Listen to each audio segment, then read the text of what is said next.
Olá, filhotes, tudo bem? Eu sou Reginaldo Lumière e sejam bem-vindos à sessão Lincult. O filme que vamos assistir após a intro é O Mágico de Oz de 1933. O curta foi produzido por Ted Esebalg, um produtor de animações independentes e que infelizmente hoje em dia é bem esquecido na história do cinema. O curta foi baseado na série de livros de Lyman Frank Baum, escritor norte-americano que revolucionou a literatura infanto-juvenil. O Mágico de Oz já teve diversas adaptações, como peças de teatro, filmes mudos, alguns feitos até pelo próprio Baum, animações para televisão e filmes mais modernos.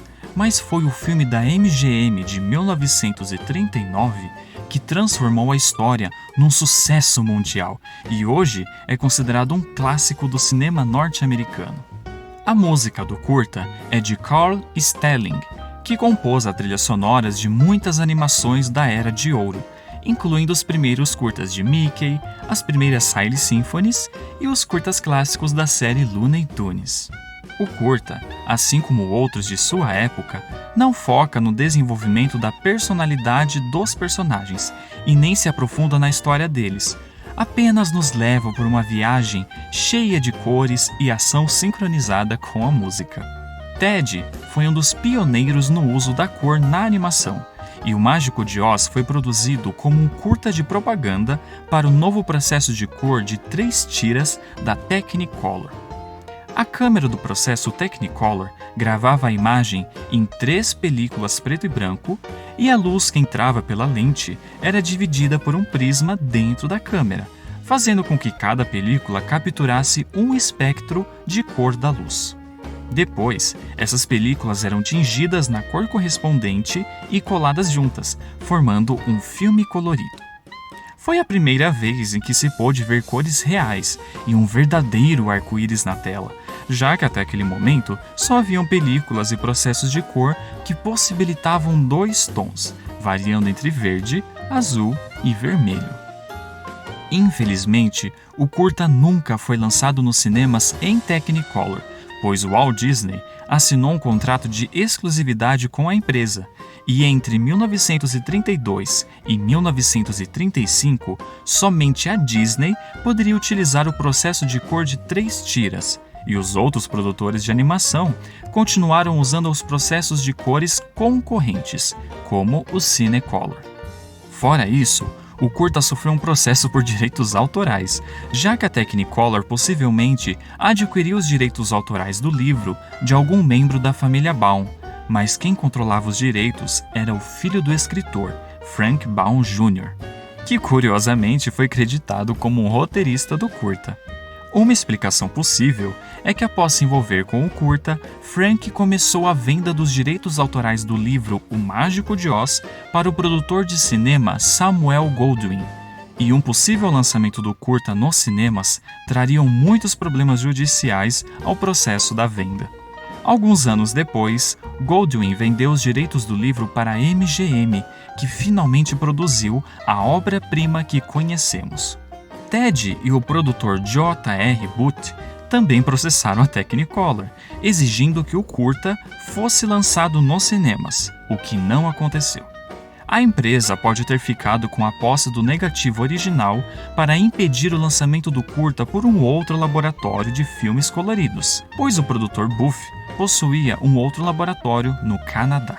O próprio curta parece ter influenciado muitas escolhas artísticas do filme da MGM, principalmente com as cenas no Kansas em preto e branco e a Terra de Oz ricamente filmada em Technicolor. Isso pode ser um reflexo de adaptação do livro, onde o narrador descreve o Kansas como um lugar muito cinzento. Por muito tempo, o curta foi exibido em preto e branco e circulou em cópias de 16mm, em VHS de baixa qualidade e DVDs independentes. E recentemente foi restaurado direto do negativo original em Technicolor e lançado em Blu-ray. Agradecemos ao Thunderbeam Animation e Steve Stanchfield por restaurarem este curta e graças a eles podemos assisti-lo agora em nossa sessão. Desejo a todos um ótimo filme e até daqui a pouco.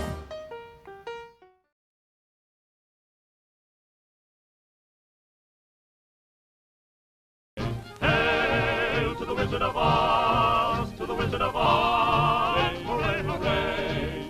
No doubt that our wizard is a wonderful guy. On wings of a blizzard, he conquers the sky. Hail to the Wizard of Oz, to the Wizard of Oz, we lead the way.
E aí, gostaram?